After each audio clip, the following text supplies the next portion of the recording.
Welcome back to Dornsife Dialogues. Today's event on technology and politics is another collaboration with our terrific USC Dornsife Center for the Political Future, which continues to develop and host some of our most popular programs. As we all know, there is no political viability these days without a carefully managed online presence, and increasingly sophisticated ways of leveraging technology continue to transform the political landscape in complicated ways. Social media, for example, enables deeper and broader engagement with constituents, but social media networks also function as echo chambers that often intensify political rancor. Sophisticated data analytics technology creates similar trade-offs. Personalized and targeted information sent to us based on our habits or preferences might be fun to read, but also reinforces existing beliefs. I'm looking forward to hearing what our expert panel has to say on these issues and many more. The conversation today will be guided by our moderators, who will introduce our panelists. Our first moderator is Center for the Political Future co-director Bob Shrum. Bob is the Carmen and Lois Warshaw Chair in Practical Politics.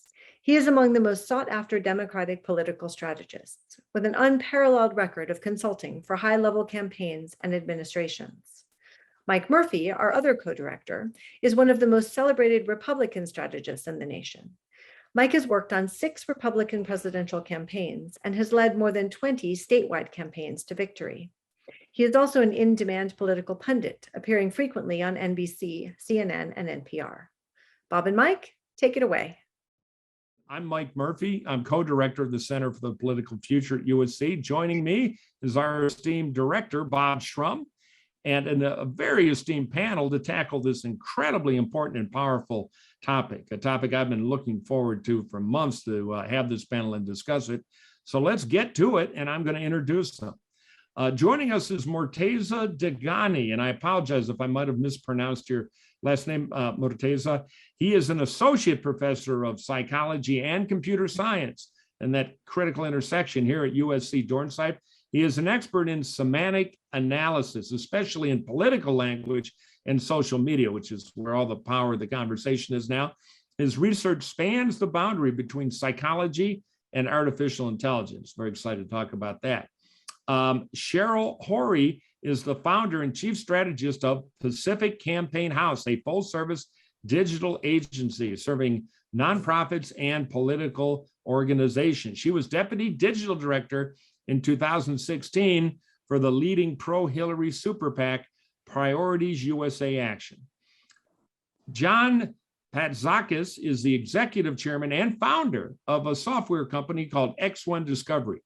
He has an extensive background and expertise in e-discovery and corporate compliance, combining strong knowledge of both the law and the supporting technologies in those key areas. And most important of all, he is a USC alumni. And finally, my old friend from the old Republican wars of many decades ago, Katie Harbuth, is joining us.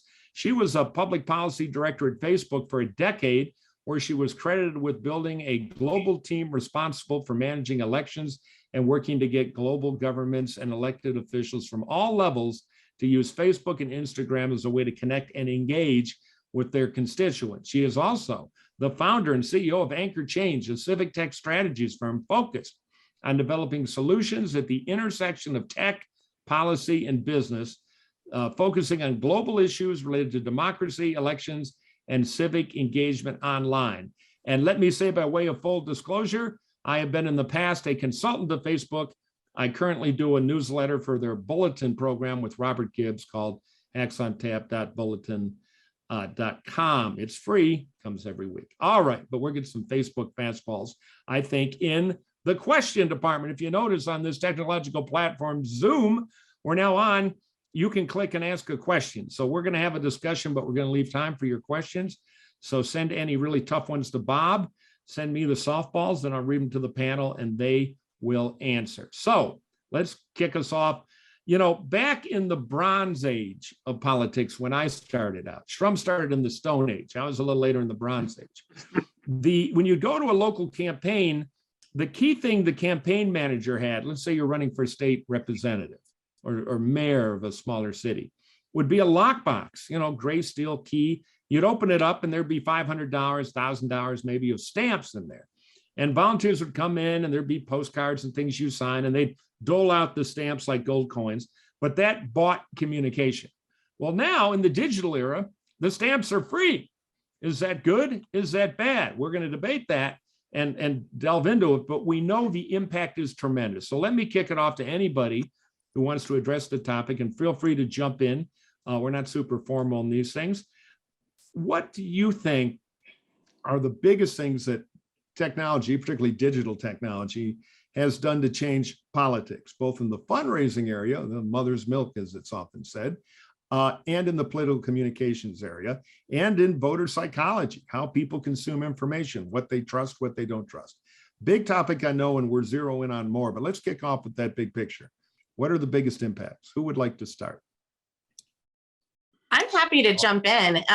Thanks Sure. for having me. I've been thinking about this a lot because 2004 was actually my first presidential campaign and campaign I worked on.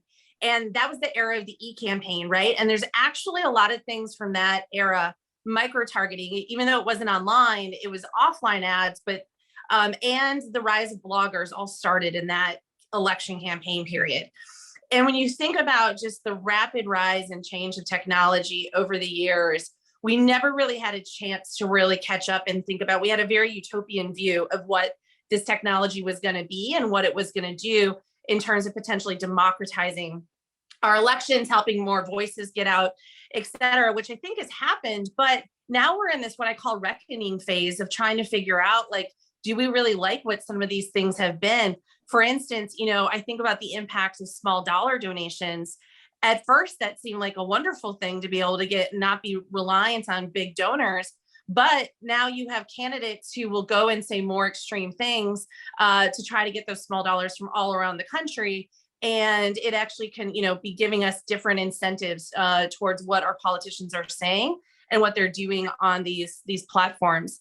The last thing I'll say is I'm reading a really interesting book called Outside the Bubble. It's a study by that was put out by Oxford that talks about how the internet has really helped to bring more people into the process than normally would. And I think that's an interesting thing to look at as well in terms of who has capitalized on that in utilizing the internet and where we are today in terms of who's getting elected. Cheryl, we've democratized fundraising and politicking, good or bad, or both? You're on the front lines of it. You're doing campaigns and advocacy work. What do you think is going on right now out there? I think it's a really complicated question, and that there are benefits, like Katie was saying, like there has been an effort to bring more people into the fold, to engage with more people that might not have previously cared about politics or felt like it impacted them or it was something that they should be involved in. And so I think that there definitely is something to be said there with digital, making it more accessible. I do think, though, that there are some other things that we definitely can unpack here, especially around targeting and privacy. One of the things that we've sort of seen over the last election cycle or so is that a lot of big tech firms have started to crack down on targeting and privacy for how campaigns or digital agencies like myself can use data to really hone in and find the people that we're looking to make sure that the message is accurately going to the specific audience. And so we're really seeing some things that are both on the good end of, we're opening up more to more people, but we're also seeing some challenges here where when targeting is limited. So for example, Google in the 2018-2020 cycle decided that for political advertisements, they're no longer going to allow advertisers to use anything other than age, gender, or zip code to identify people they wanted to reach. And so if you're looking at political leanings, or if you're trying to reach Black voters in Texas or LGBT voters in California, you don't really have that ability to do it with the new targeting parameters, which makes it a lot more difficult for some community groups or campaigns who know they have a very specific persuasion audience they're trying to talk to. So it's mechanically harder to target now, but what about this global issue of privacy? A few weeks ago, my wife Googled something. Next thing you know, she had an ad for it on her Facebook account. And immediately she unplugged every computer in the house and threw the Alexa in the swimming pool. Because the theory was that they're gathering all this information, and the critics of the tech companies will say, yeah, okay, they're taking politics out, but they still use the technology everywhere else they can to violate privacy. And they have algorithms that start being very predictive. I don't think most Californians know that any campaign can pull your voter file, and there are going to be, in commercially available lists, 200 pieces of data appended to that. So digital allows us to collect so much information. And I'd like to also get over to John and Morteza. What about the psychology of this, the kind of reinforcement amplification when on social media, okay, there might be less paid targeting, but you choose who you follow, and you follow people who become a trusted source for you, but there's no editor, no verifier. How do we know that when my cousin tweets something about, on Facebook or Twitter, says something about don't get vaccinated because the needles are full of nanoprobes that'll get to your brain, we just don't know yet. And it gets repeated because people say, well, he's a good softball coach, you ought to know something about vaccination. The psychology of all this, how it tends to work with humans. Either you guys want to comment on that or anything else we've discussed? Yeah, so I like to take a step back and talk about targeted advertising. I mean, it's Sure. fine for Google to restrict the number of variables that are available. For example, restricting the use of political orientation as a variable, but they have so many different variables that are correlated to these psychological factors that not having political orientation in there is not going to make a huge difference. I mean, essentially what these tech companies and companies like Cambridge Analytica and others have been able to do is that they've been able to connect the data from our public lives to the data from in our private lives. And essentially by doing that, by connecting the websites we visit to the amount of time that we spend on different posts, with how much we exercise, what restaurants we go to, what supermarkets we go to, they've been able to essentially give the key to our psyche to these other companies that can then use to make more targeted advertising, and more importantly, use it for reframing strategies and campaign messages based on very targeted populations. So I think, yes, removing some of these variables at the surface might seem it's important, but given that they have so many other variables that can predict the variables that have been removed, then that's not going to make a huge difference at the end of the day. Yeah, on the privacy issues, in some aspects, it's getting better. Cheryl mentioned the enforcement she's seen by third parties that are using the Facebook platform. There's been Facebook is kind of gone, and the social media platforms have addressed that in terms of being more in compliance. They were fined by the FTC $5 billion in 2019 over privacy issues. They're still under monitoring and a consent order. So they are addressing that, especially as related to user information used by third parties. However, to your point, Mike, the social media platforms and Google and the internet, they can use data themselves, I think, in ways that are very aggressive. There are laws that come out of the EU. The GDPR has, I think, enabled users to request that their information not be used in that way, or it's called right to be forgotten. Actually, California residents have additional rights other than more so than the general population in the U.S. under the California Consumer Privacy Act that went into effect this year. You can actually not only leave Facebook, but ask Facebook to delete all your information they have on you. But the big legal battle coming up is over the algorithms. That's where the pending legislation is, and there's nothing wrong with people going and liking a post from a political party or liking Fox News. The problem is that by doing so, they then get introduced, the algorithm selects content about QAnon or content that promotes radicalization. And it's all about engagement, right? The more people get engaged, the more money Facebook makes, more money the social media platforms make. And that's where I think the big battle is going to come is this new legislation or potentially lawsuits over the active nature of these algorithms. So Yeah, let me, Mike, Go ahead, Bob. I want to jump in here because I want to ask the question, build off that. There's a lot of controversy now about Facebook and its impact on 2020 and January 6th. Are Facebook and Twitter shaping election outcomes, and are they being properly regulated? Do we need more legal restrictions on social media? To hop in here real quick, I think there's two areas to look at this. One is the organic social media. So that's just what people are posting. I can go post, my mom can go post, anyone on the panel or watching the panel can go post to Facebook. And then there's the paid element of that. So that's what campaigns and organizations, super PACs, dark money, whatever you want to call it, where they're putting money behind advertisements, posts, and videos to get that in front of people.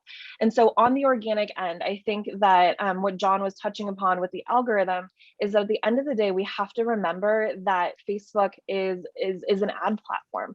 They're there to keep people on the platform for as long as possible so they can serve them as many ads as possible. And so if that means continuing to show them things that are going to be the most clickbaity, or the things that are going to elicit an emotional reaction more so than something else. You see somebody got engaged, fantastic. If you see some injustice that's happening in your community, you're probably going to take more action or be more willing to share something like that on your post or on your own feed. And so Rob, back to your question on, are these platforms actually influencing politics? I would say yes, in the way that back in 2004, 2008, if there was something happening, we wouldn't be inundated with sort of a tunnel vision, or of people saying like, I agree with you, I agree with you, I agree with you. We read the newspaper, we saw the news. You weren't seeing tens of thousands or hundreds of thousands of people also saying, yes, like this is a problem, this is an issue.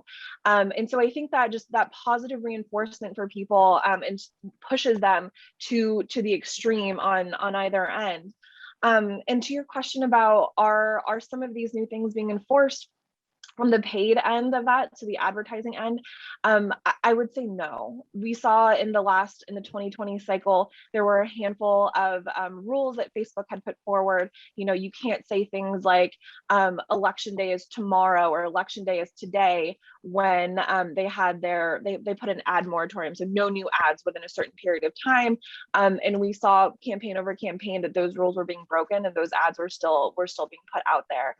So I think there's definitely two roads here of organic being problematic, but also the paid area being problematic. So do we need more regulation? Well, again, there's regulation pending. Right now, you have Section 230, which has pretty broad shield for the social media platforms. It was designed to protect them from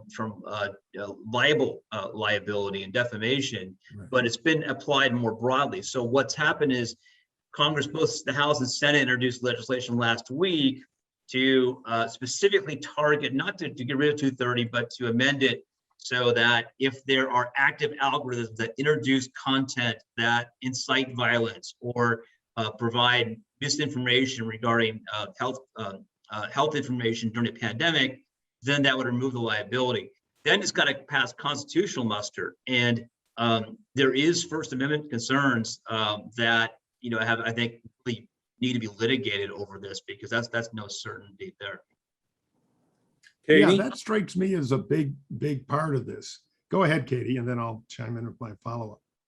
Yeah, no, I think that there's a lot of different areas where we need regulation, right? There's sort of 5 areas I've been looking at. One is certainly transparency. How do we better understand what's happening with these platforms, get researchers the data, but do so in a privacy safe way, which is my second pillar of regulation, is around the privacy and those questions, Mike, you were asking around what are the right guardrails in terms of not only how the campaigns or how the platforms use data, but I do really think there needs to be a lot too on like the campaigns and the data that campaigns have on you, because to my knowledge, I can't go to the DNC or the RNC and ask them to show me all the data that they have on me right now and how they're using that to target me. And I just don't like that very much.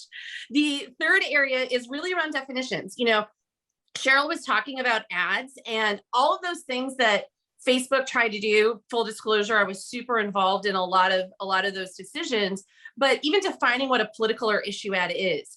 We need a lot more than just Mark Warner's issues of national level importance. We need a lot more specificity in order to enforce on those things. And, you know, all the platforms are taking their own definitions right now, which makes people like Cheryl's lives so much harder.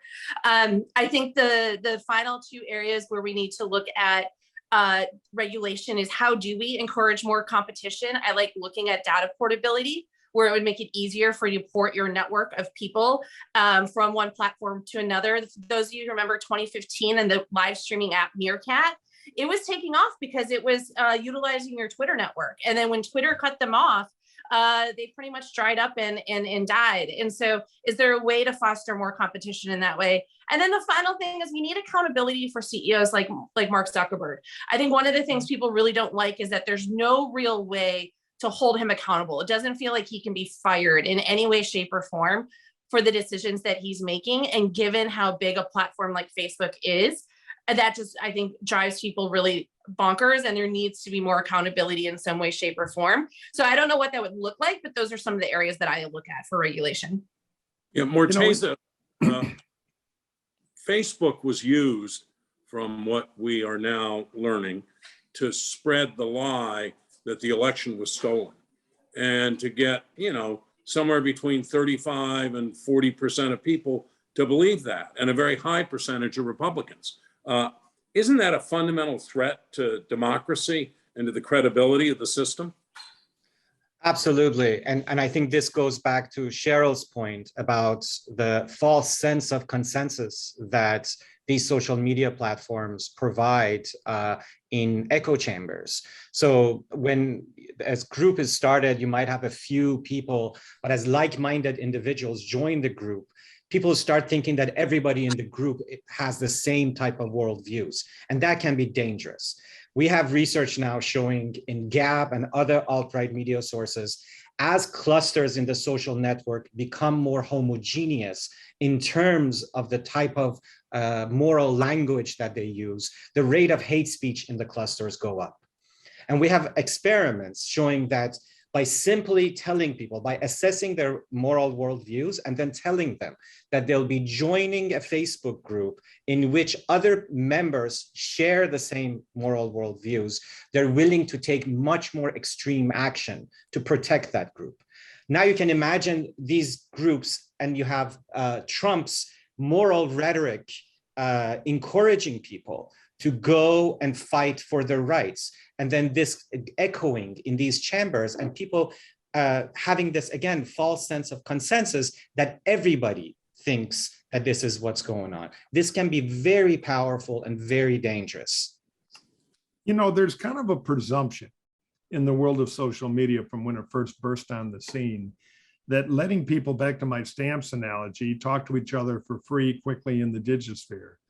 You know, we used to talk about the precinct, the teacher across the street, the fireman down the street, the retired doctor next door. You all kind of knew each other. Politics was organized on that basis. Now it's a digital, you know, it's people you went to high school, live 800 miles away, you're in daily contact with, but only through social media.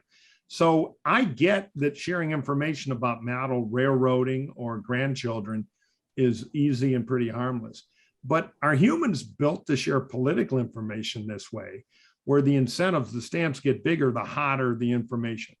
Should it be easy for a, you know, Antifa nut rock thrower or a white supremacist January 6th insurrectionist to find other people like that so effortlessly served by the amplification of a digital platform?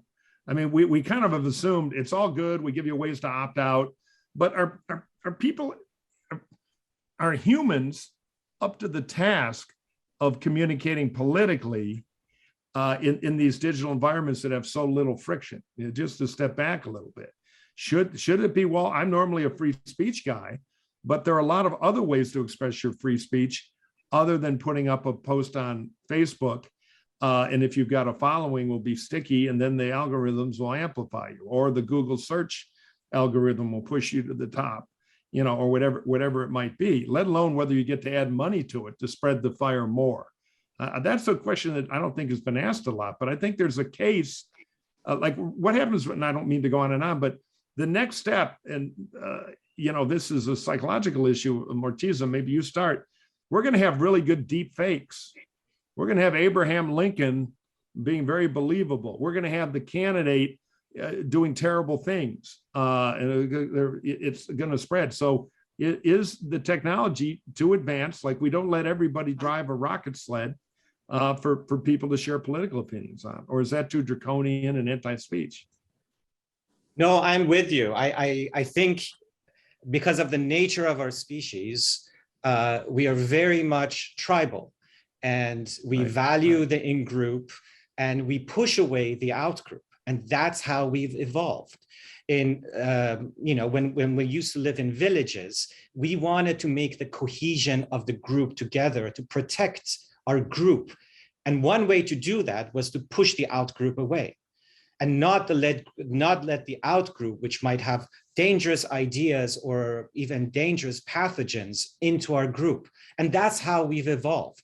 Now with this technology, we're basically simply feeding this desire to form more inclusive, more exclusive in-groups, and push away the out-group, and dehumanize the out-group. And that's what these algorithms are achieving, more than simply spreading the news and sharing the information. And I think at the current stage of our society, this is dangerous.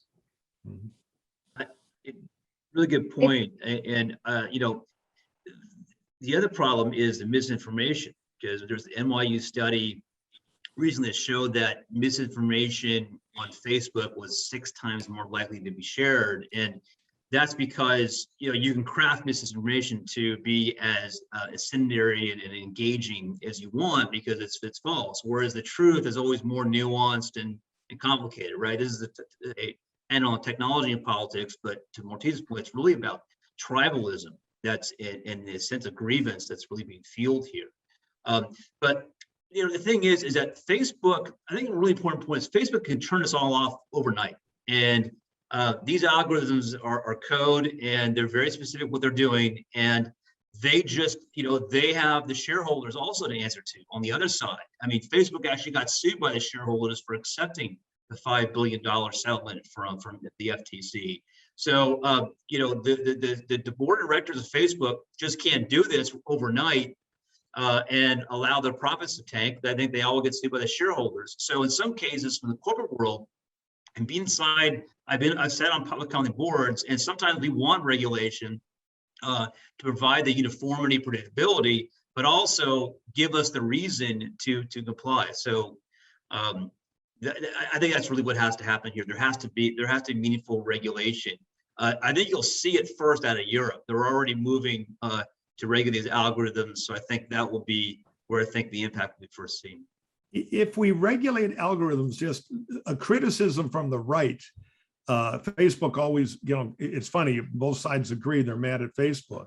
The left says they're the tool of Putin and all the criticism we've heard. The right says the algorithms, it's like physicists, God's left-handed, they're fingerprints. And so the algorithms are all written by Bernie Sanders voters in Silicon Valley. So the algorithm, this is you go to the Republican third of the country, you hear this every day of the week about Facebook. So, who picks the algorithm, and how do you keep an algorithm in the political space where my negative ad is Bob Shrum's warning to the voters about the true downside of a candidate? Who polices the algos beyond the question of should there be algos pushing out info? Who polices whether they're right or left-handed? Yeah, I think they're really more based upon engagement. And so it's not a matter of changing. Listen, you can go on and like a lot of Bernie Sanders content, and pretty soon you're being, you're presenting information that's really far to the left, right? So again, it's all about engagement. There is a movement also to make these algorithms more transparent. to know what's going on, but you can also test them. I think the results are, this person engages this way, and this is the content that's being introduced into the newsfeed. So I think that the whistleblower has some proposals about just making pornographic, instead of trying to predict how the user is going to engage. That's what these algorithms do. It's like, based upon their past conduct, based on the profile, this is the content that they're going to engage in most. I think you can be more objective and just say, look, have it be chronological or random, or there's certain ways you can do it without getting into favoring one political side over the other. Okay, good point. Yes. Hey. Can I? Yeah, I want to jump in there. A couple of things. One, the chronological feed is not as great as you think it might be. Alex Krantakowicz actually published another doc that came out of the whistleblower stuff. That was a study some of the team that I worked really closely with, the civic integrity team, did about how the downsides of doing a chronological feed. And so I think it's at least just worth looking at, because it's certainly not a silver bullet in terms of thinking about this.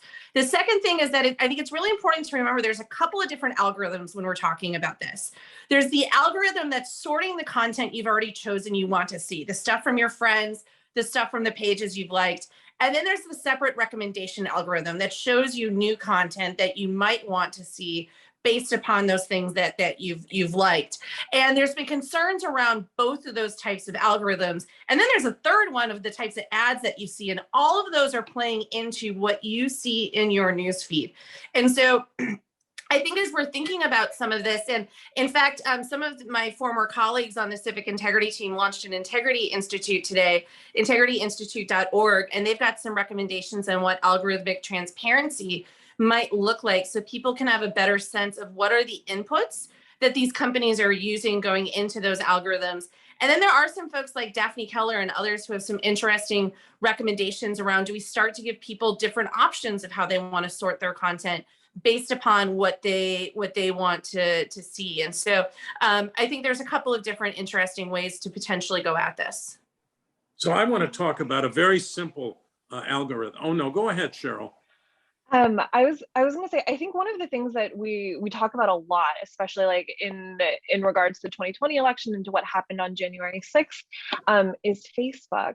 But at the end of the day, if we look at who is on Facebook, their average user is over 50 right now. So when we're thinking about how do we talk to, and like, what is the next generation, Gen Z and beyond, sort of coming up in the political space, how are they viewing politics? How are they seeing it? Through what apps? I really think that having a conversation sort of around TikTok would also be really helpful here. There was a recent study that was done that found that if you liked transphobic TikToks within 14 days of being on the app, an hour a day, it would have brought you from sort of content that promoted transphobia all the way to sort of the neo-Nazi era and content. And so I think that that's also really interesting to talk about when thinking about young voters or people who are about to be able to vote, and sort of what platforms they're currently on, because we don't really talk about TikTok algorithms or the influence of politics on TikTok nearly as much as we do on Facebook. But seeing as, Gen Z coming up is going to be one of our biggest voting blocks, and as some of the older generations sort of start to teeter off, I do think it's worth having a conversation about. Bob's on MySpace and he has an 8-track, so yeah. But yeah, but you're right. You're right. If you look at the demography, Facebook is yesterday's story. Yeah, but I want to go back to the logarithms for a minute, because I think to most people, they're like a black box. They're impenetrable. They really don't understand them. And what I was fascinated with was one of the revelations in these Facebook papers was that someone at Facebook had signed on a fake account in North Carolina, had followed Donald Trump, and was suddenly being inundated with QAnon material. So it seems to me that's a pretty simple logarithm. I mean, if you like Trump, we're going to send you all this stuff. I mean, Katie could talk about that, or Morteza. Yeah, it's a bit more complicated than that. I don't know if Morteza or John or others want to chime in, but you would probably be somewhat surprised at when you actually start getting down into trying to define some of the content. And I think a lot of what the files show is how the difficulty Facebook's having with their automated intelligence and what's called classifiers to proactively find and identify this content, how much that is very still in a nascent state and doesn't catch a lot of content. That's exactly right. And that's why I disagree about algorithmic transparency, because for most people in the world, if we provide even the code for the algorithm, they're not going to be able to understand what's going on. If you provide the code to engineers, they're not going to understand what's going on. These are sophisticated algorithms with billions of parameters that get automatically updated, and they learn over time about people's behaviors, and they optimize based on engagement. So yes, we can blame the algorithms, but it is not the algorithm. These algorithms are huge neural network black boxes, which we're still trying to figure out how they operate. But it is the focus on engagement. So the engineer or the CEO of the company doesn't care what the algorithm is doing. The CEO wants engagement to go up. So it is the dependent variable that's problematic here, not the algorithm. The algorithm is simply trying to maximize the variable that the CEO is interested in. So now that we've solved Facebook, because we have limited time, let's move on a little bit. I want to talk about the free speech issues again. Donald Trump has been banned from Twitter. Is that an appropriate model of how these things should be policed? Is it enough? Will there be another Twitter in a year? He's now launched a digital media company to build his own platforms. The algorithm's going to love that because everybody's going to agree on 50 variables. What do we think about that as an intermediate step? Should there be more banning? Should you be banned from life? Or it doesn't matter because these companies are constantly reinventing themselves, and the same humans are going to find another way to use another pipe to send their messaging. Yeah. What do we think about Twitter bans? Well, go ahead, John. The Twitter ban was all over about inciting violence and praising the violence of January 6th. And there's terms of service, and inciting violence violates terms of service. And Facebook and Twitter are private companies, and they have right to have terms of service. And actually, they can get in trouble for not enforcing them. So there has to be there's a lot of exceptions that are made for public figures, but there is a line that can be crossed. So it really just comes down to what are the terms of service of the private platform. There's no government action here. It was simply a private decision. And enforcing it. Any other opinions on the ban? Anybody think it was a bad idea? It was unfair? Not a good use of the, yeah, go ahead, Katie. Kind of there. Well, yeah, go. I struggle with this one. I struggle with this one because I come at it from I've always had such a free speech viewpoint on these things, and had a real struggle with people not being able to see what their elected officials have to say. And I agreed with it in the moment, but longer term, I do worry what this looks like should he run again in 2024. And I look at Steve Bannon, who's also been deplatformed from these things, and he still has a wide audience with his podcast still being on iHeartRadio, on Spotify, on Apple. He's doing all these regional deals with different TV stations and radio stations and stuff like that to get his message out there. And part of me worries, does this just push this more underground, that it's actually harder to be knowing what they are doing and who they're reaching, rather than it being more out there? I honestly have not come that fully down yet on what I think the right thing is. I wonder if there's more nuanced approaches where, a lot of what we're talking about, maybe they can have a account on a platform like Facebook, but it doesn't show up in the newsfeed. It's not amplified. It's not put in the recommendation engines, and you have to go right to the page to actually see the content. Maybe it doesn't have the engagement buttons on it. I don't know, but I think that just the black and white of leave it up or take it down, I think isn't necessarily going to be the right thing. Anybody else on that? All right. What about, here's something that worries me. The death of discourse. We're in this tribal model where I'm right, you're evil is the banner flown by both parties.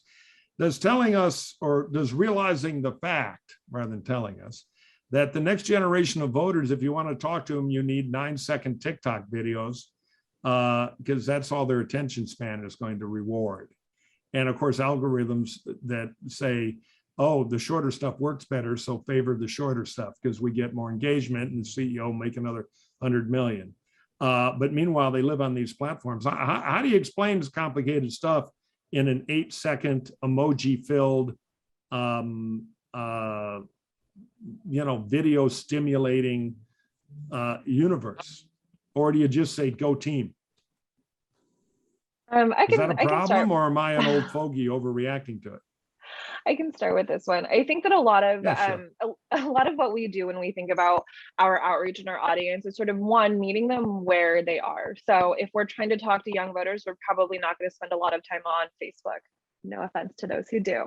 Right. If we're trying to talk to older voters, or we're trying to look and mine for online donors, like we are going to be talking to older voters. And then similarly, when we start to break down some of the other demographics, ethnicity, language preference, level of education, level of income. So much of what we do in terms of serving them content is making sure that what we're putting in front of them is going to resonate with them. So I think it's hard to say, like, across the board, we need to have these, 7 to 15 second, we call them snackables. It's hard to say that that snackables are not going to convey the message when maybe they're a part of a larger media plan that includes a 2-minute video explaining a particular issue area, or banner ads. So the ads, if you're reading like a news website, the ads across or down the side, maybe those are also sort of like layering on more information. So I think it really comes down to sort of who your audience is, and do they have the attention span or the bandwidth to read an 800 word sort of like expose or deep dive on the Washington Post. Well, we were showing my young daughter for the first time The Princess Bride, and the grandfather, played by the great Peter Falk, has a wonderful line. The kid wants to do a video game. He goes, well, this is a book. It's what we used to call television. If we give them a choice, they're going to go for the snack, not the balanced meal. And one thing digital does is give people choices and disrupt things, and then creates billionaires. So the incentives all seem to be lined up to me to a snack-heavy diet. As public policy people, we talked about regulation. Should there be pushback on that, or it's just the way of communication? We got to adapt to what is.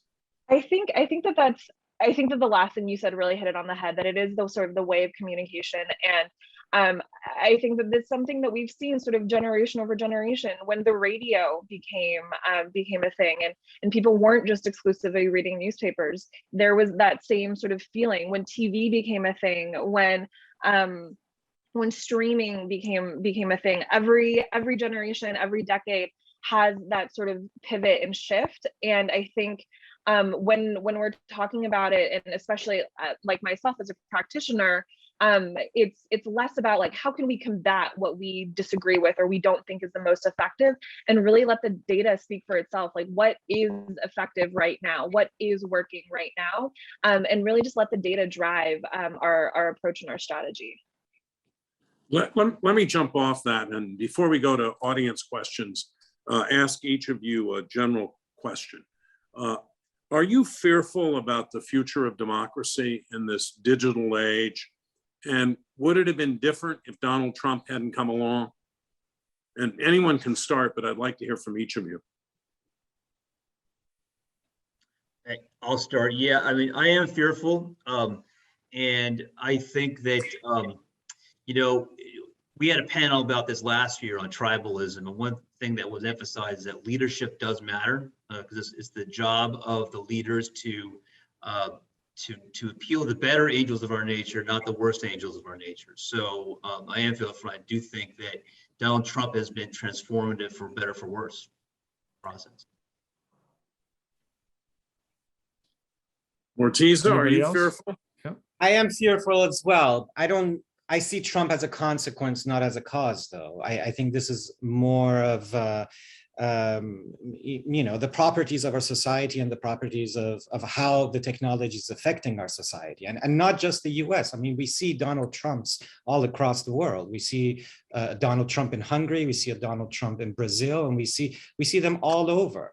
And yes, they are using social media for their benefits, maybe not with the same extent or to the same extent as Donald Trump, but social media is playing an important role in feeding these theocracies and people who want to have control over the masses. And I think if there is no regulation, the trend will simply continue, and we will have more countries and more places in the world misuse these social media, which were intended for passing on information, to essentially have more control over their populations. Katie, you Anyone want to else? weigh in? Katie? Yeah, maybe I'm nervous.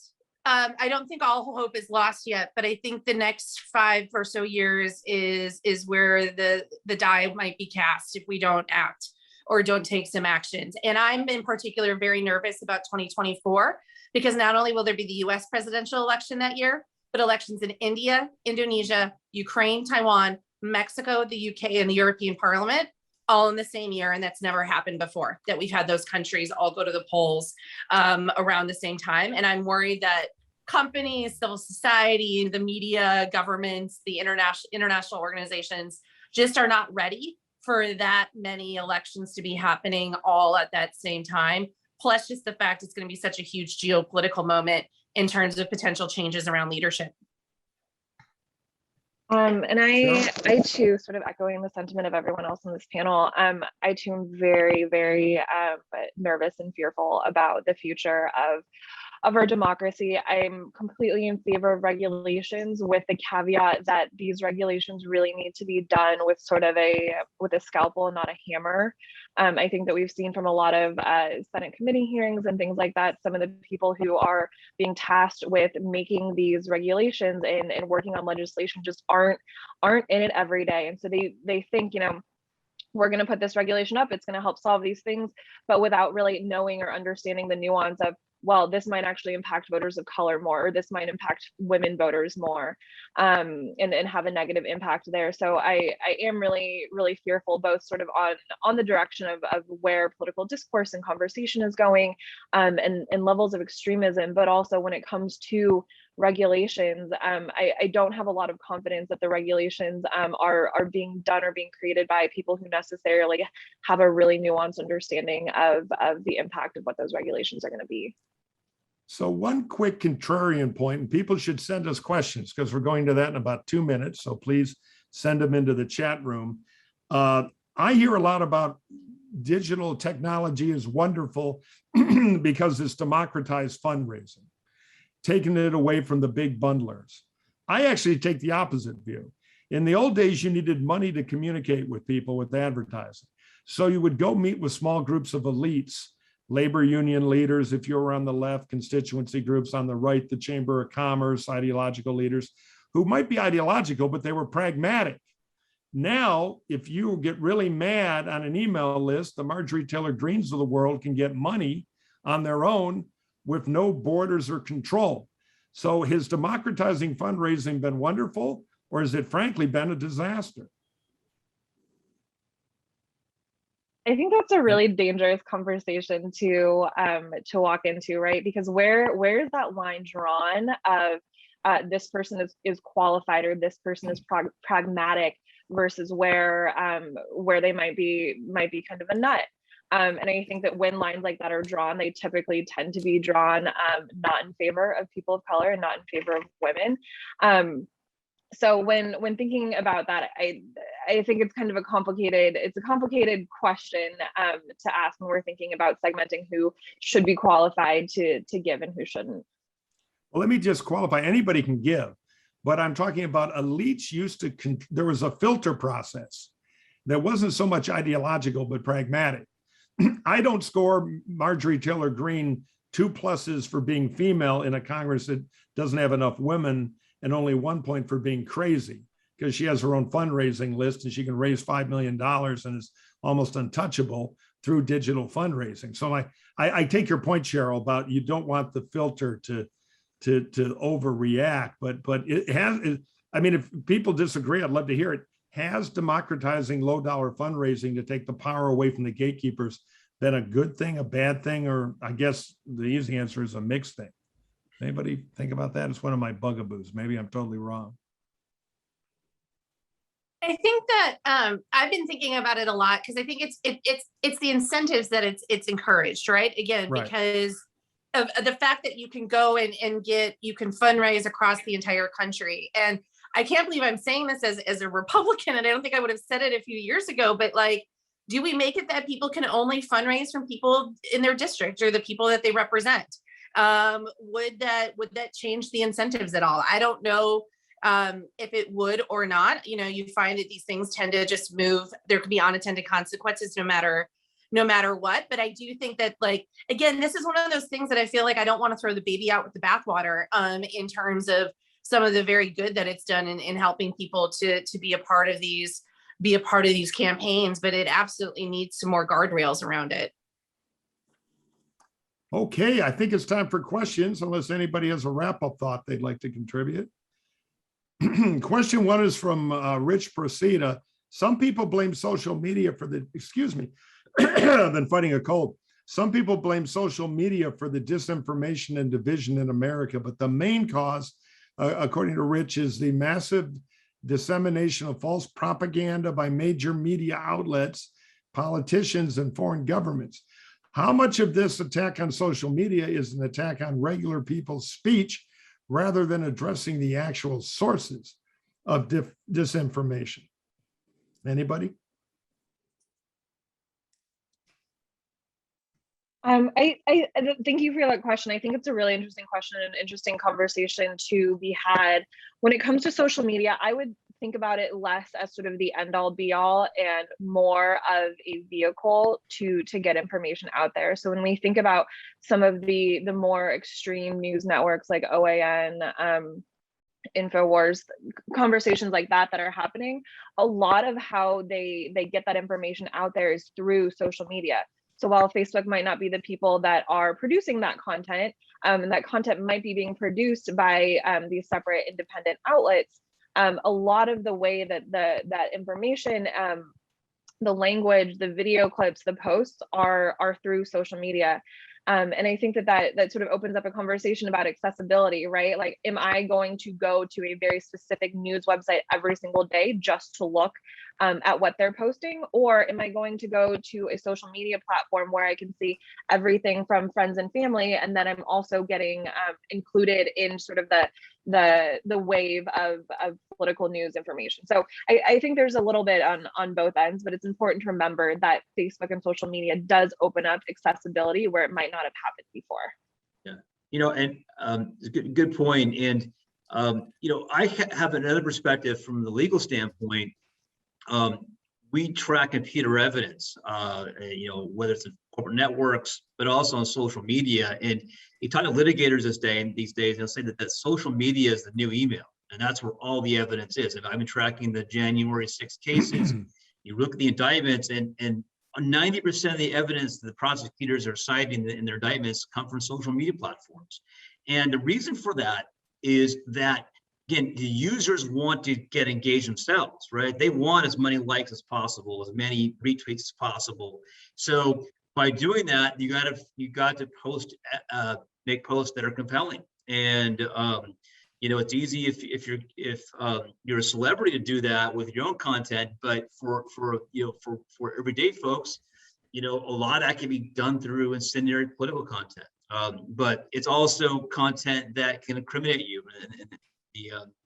in the criminal context or civil context. So it's, again, it all comes down to engagement, and back that study where, you know, misinformation is going to be 6 times more likely to be subject to engagement than truthful content.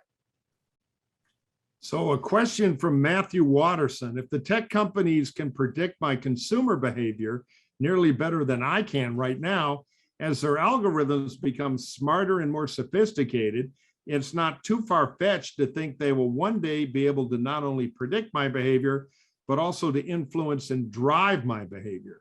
That may already be happening. What are the panelists' thoughts on this and how it impacts choice and, quote, free and fair elections? Because electing government officials is a lot more impactful than buying a pair of socks. And I have an urge to buy a pair of socks. So I think the internet has already struck.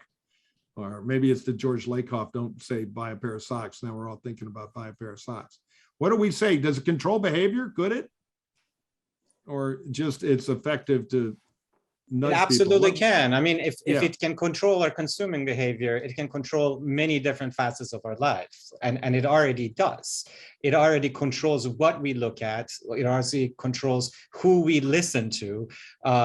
It can definitely predict our behavior, maybe not to the full extent that the companies like to currently, but we should remember that these companies have information about every little detail of our lives, how much time we spend talking to our significant others and how much time we spend privately. So if this information is available, and if there are smart algorithms out there, then yes, they can predict our behavior to a good extent. I would completely agree with that. And I think that's something that we tend to forget in the political space is that in the corporate space, they've been doing this for a lot longer and doing it a lot better than we are. Some of the data points that we don't generally talk about in talking about political that they do use in corporate spaces are things like geofencing. If you walk into a Target knows that you just walked in there, whether or not you're on the Target app or whatnot. Like they know that you as an individual with your phone that lives at your address just walked into a Target. And so they know if you're the type of person to go into a Target 3 to 5 times a month. They're the type of person to know what it is that you bought from there, to know how to serve you other ads. Some of the things that we have sort of been experimenting with on the political side in order to better target people, but from a consumer, I'm a little bit concerned that we have this much data available, are things like what languages you speak. If you have a Spanish keyboard on your phone, did you know that data is for sale? And so if somebody wanted to target people who speak Spanish, knowing that you have a Spanish keyboard on your phone gives them that ability to do that. Data points like income level of education, where you went to school, when you graduated, all of that data is available for corporate and consumers. And so it sort of becomes a question of how and if will political use that to influence, build models of voters and then influence the outcomes of the elections. Absolutely. In fact, that's why I keep my phone in a Faraday cage here to go right off the grid. Old trick I learned working in the former Soviet Union. Thank you, everybody. This has been incredible. Appreciate all your expertise. We have our next Bully Pulpit is coming up on Wednesday, November 3rd. So please join the Center for the Political Future next Wednesday from 12 to 1 p.m. for a discussion on the UN, the United Nations Climate Summit. Big thing coming up. All the details of registration and all the information about the center is at our website, the USC Center for the Political Future, or you can follow us on Twitter. Here we are. I'm shilling for the digital future of politics at USC POL Future. Thank you so much, everybody. I think it was a really great discussion. Bob, any final words? Nope. I want to thank our audience, and I want to thank Cheryl, John, Katie, Morteza. I thought this was a really interesting discussion, and it left me apprehensive about where we're headed and whether or not a free society constructed the way ours is compatible with a digital society that's being constructed the way it's being constructed. Thank you all very much.